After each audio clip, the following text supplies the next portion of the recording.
멘데스와 더불어 유럽 축구 에이전트계의 양대 산맥 미노 라이올라가 한때 사망설이 돌았지만 지금은 트위터에 글이 올라올 정도로 사망설은 좀 아닌 것 같습니다. 그는 질라탄, 포그바, 돈나눔바, 홀란드 등 유럽에서 몸값 비싼 선수들의 에이전트로 활약하면서 슈퍼 에이전트로 거듭난 사람입니다. 그럼 그가 유명해진 계기와 에이전트로 왜 악명이 높은지 얘기해보도록 하겠습니다. 일단 악명이 높다라는 게 중요합니다. 퍼거슨 감독은 오죽하면 일 참 더럽게 한다 이렇게 표현할 정도였거든요. 실제 그는 축구 생활을 하기도 했는데 고등학교 시절에 큰 부상을 앓으면서 에이전트 길로 전향한 것 같습니다.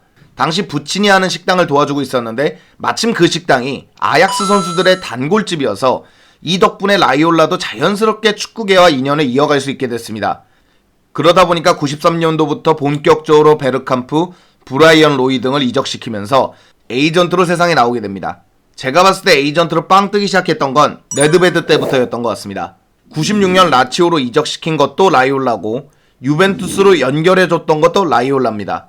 당시 유벤투스로 이적할 때 4,100만 유로를 받았으니까요. 현재나 지금이나 엄청난 금액이 아닐 수 없습니다. 그 후에 질라탄, 루카쿠, 포그바, 호비뉴 등 현재나 지금이나 최고의 몸값을 자랑하는 선수를 최고 주급, 최고 이적료를 발생하면서 이적을 시키니까요.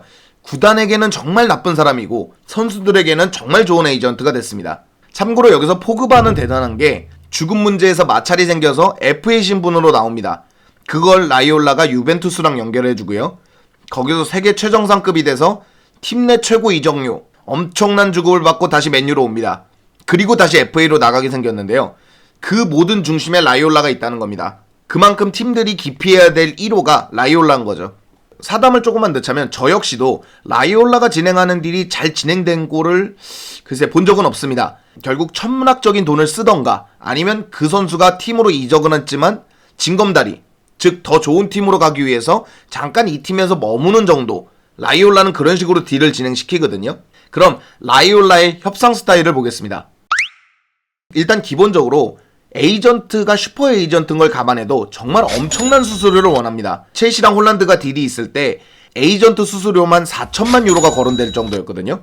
4천만 유로면 웬만한 선수들 이적료입니다. 그뿐 아니라 웬만한 선수가 이적할 때, 특히 작은 클럽에서 B클럽을 이적할 때는 최소 2배, 많게는 5배가 넘는 주급 인상을 요구하고 있으니까요. 그러다 보니까 협상이 원점으로 돌아가는 일이 많습니다. 실제로 라이올라는 원점으로 돌리는 것도 잘합니다. 이적설이 거의 근접했다가도 원점으로 돌아가는 경우가 있는데 거기에 공을 세우는 게 미노 라이올라입니다.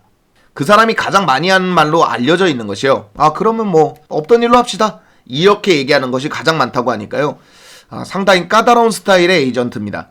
그렇다고 독단으로 일을 처리하는 스타일은 아닙니다. 선수가 원치 않으면 진행시키지 않지만 그래도 최선을 다해서 이적할 곳은 알아보고 있는 유형입니다.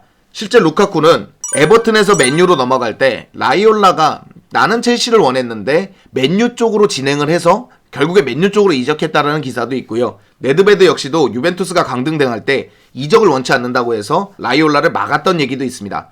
함식은 실제로 나폴리에서 이적하지 않기 위해서 라이올라와 계약 해지했다는 얘기도 있습니다. 이처럼 협상 시에는 판을 뒤집어 엎거나 깨버리는 경우도 있고 최대한 구단으로서 많은 이적료를 받고 많은 수수료를 받고 최대한 끌어낼 수 있는 데까지 끌어내는 에이전트라고 볼 수 있습니다. 지병 얘기가 나온 거는 꽤 오래됐습니다. 독일 빌트는 라이올라가 폐질환으로 입원했다는 소식을 전했습니다. 그 기사가 벌써 1월이니까요. 호전되고 악화되고를 좀 반복하는 것 같습니다. 물론 라이올라 역시 멘데스처럼 회사를 갖고 있고 현재 진행되는 건들은 그대로 진행이 될 수 있지만 에이전트 라이올라의 영향력이 엄청나기 때문에 거대한 계약들은 조금 차질을 빚을 것 같습니다. 특히 홀란드 건이 그렇겠죠. 다만 가족들이나 측근, 거기다 이제 본인까지 사망이 아니라고 하고 있으니까요. 위독한 상태는 지나고 전과 동일한 상태가 아닐까라는 생각이 듭니다.